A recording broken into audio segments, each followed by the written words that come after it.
The Selfish Path to Romance. Download Chapter 1 for free at drkenner.com. George? Yes. Yeah, Hello. you've been engaged for 6 years? It's been over 6 years now. Yeah, and tell me the situation and what your question is. Well, my question is this lady really wanting to marry me?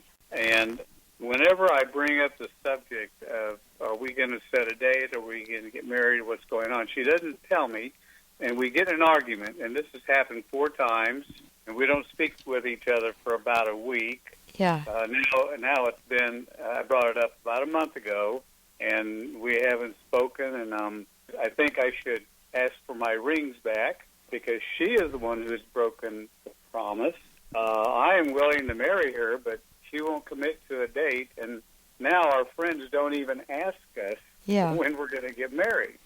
Okay, but, well, let me just say this. If I were in your situation, I would have a huge question mark hanging in the air, which would be along the lines of, what is her ambivalence? Does it have to do with me? Does it have to do with some secret in her past that I need to know about? Is she commitment avoidant? Does she not want to repeat what went on in her family?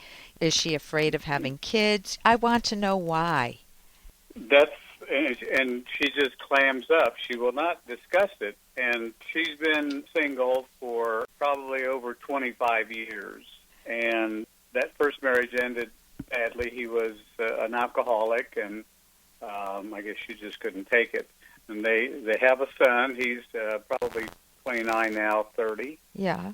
But she's been alone, and I think that she's afraid of maybe giving up some of her control, not compromising. I don't know. She will not tell me. Okay, but that's curious, isn't it? Yes. And, I'm thinking if she didn't want to marry me, why did she take my rings? Why did she take it and promise to marry me? And, as far as I'm concerned, she's broken her promise. 6 years is a little bit long, and, we're not young people. How old? We're both retired. Yeah. Just newly retired, but, we are retired. Yeah. So shall I just go ahead and end it and ask for the rings back? And does she owe me those rings, or does she keep them? I think it's much less an issue of the rings than the relationship. And you've been with her for 6 years, so you both have invested so much time and energy, and I'm sure there are things that you value in each other, otherwise it wouldn't have lasted more than a day or a week. And so the question is, what is it you value about her, and do you still value her that much, or has that changed for you regardless of the rings, regardless of marriage? Well, she's not following through with her promise. So you feel misled. You feel betrayed by her. Okay, so you definitely can have the conversation with her. If she said to you, yes, I'll marry you, do you still want to marry her given her ambivalence? Yeah, and I've asked her that before. We've had counselors. We went to our pastor. Yeah. Not her pastor or my pastor, but a third party. Yeah. And he asked her if she wanted to marry me, and she said yes. And then later on, she didn't want to see him anymore because she felt that he was on my side. Okay. And, yeah. So we can't even get any counseling. I give her a list of a number of counselors, and she's not selected one. It makes me to believe that she doesn't want to find the truth, or I don't know.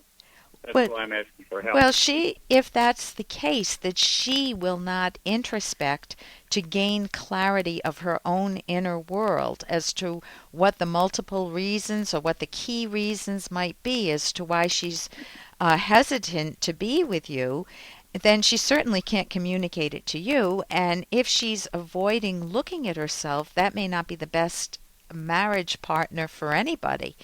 And the best thing she could do for herself, forgetting about you for a moment, would be to introspect. And it's very possible she knows her reasons for not wanting to get married but doesn't want to share them. That's another possibility. That she's not so clueless. Maybe it has to do with finances. Maybe it has to do with promises people make themselves, George. Sometimes when you're in a really bad relationship, you promise yourself when you get out of it that I will never get married again. maybe she's having a hard time with that, thinking that bad things happen once you, in quotes, settle in.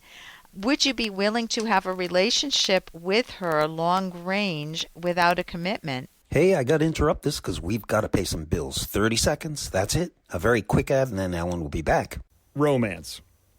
I wish I knew more about what girls want from a relationship. Boy, I wish I knew more about what I want. Where's that ad I saw? Here it is. The Selfish Path to Romance, a serious romance guidebook. Download Chapter 1 for free at selfishromance.com and buy it at amazon.com. Huh. The Selfish Path to Romance. That is interesting. Would you be willing to have a relationship with her long range without a commitment, without a marriage commitment, but more of a partnership or companionship commitment?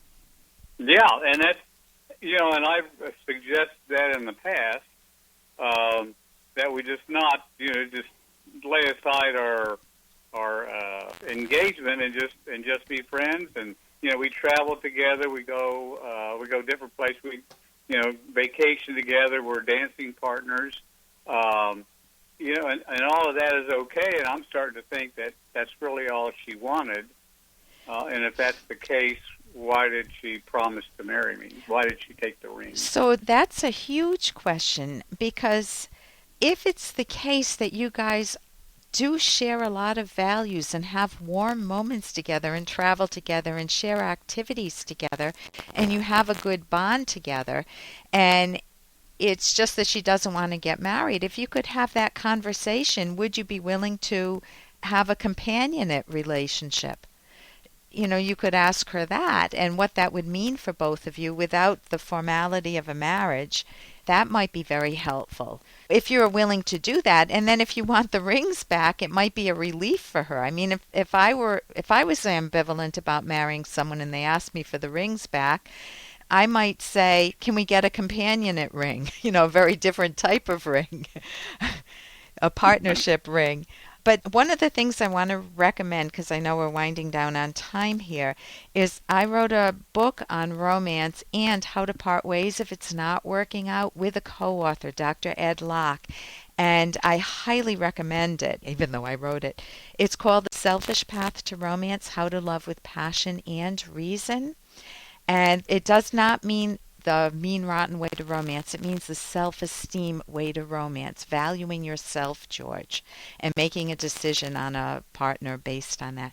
So you can get that at my website, drkenner.com, drkenner.com. I'll do that. Okay. Well, thank you very much for your call. Well, thanks for your help, Doctor. Okay. You're very welcome. And here's a little more from Dr. Kenner. Yeah, it's fun getting old, isn't it? Actually, we might be able to help you with what you're going through. The aging process. No, come on, now stop it. You see, this is the problem. I know everything you're going to say. First of all, you start talking about 65 as being some sort of passage. And then you'll start spouting these theories and quoting Freud and who knows what else until by the time you get through analyzing me, I'm going to be 66. Right. Dad, you still have a lot of you. No, come on, sorry. please. Sorry. Look, it's not a problem you can solve, Fraser. It's just a fact of life. People get old. And that obviously was from Frasier. And have you ever tried to give someone unsolicited advice? I mean, Dad saying that he's feeling a little bit old or he's getting old, and it's a throwaway comment, and his kids want to jump into his rescue. And he doesn't want rescuing. He doesn't need rescuing. And the kids think they're helping, and they're not. And we always have to monitor that. Are we helping other people when we give unsolicited advice, or are they tuning us out and feeling very irritated with us?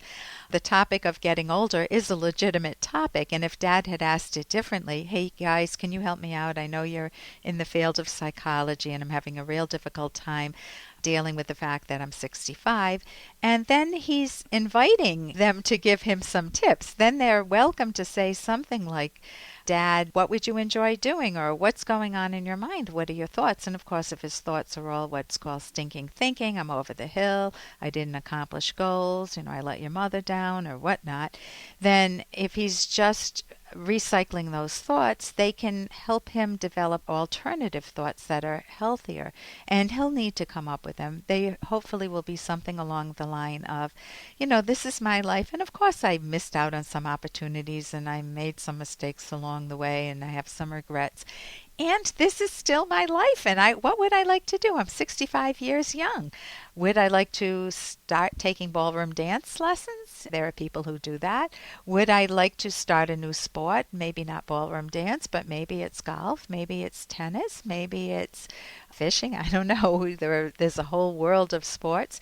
Maybe it's reaching out and maybe forming a book group or just enjoying what you have. If you've got grandkids and you enjoy getting together with them, really milking your values. But before you do that, you need to name what's important in your life. What are your top values? And what are the goodies? That's what I call them.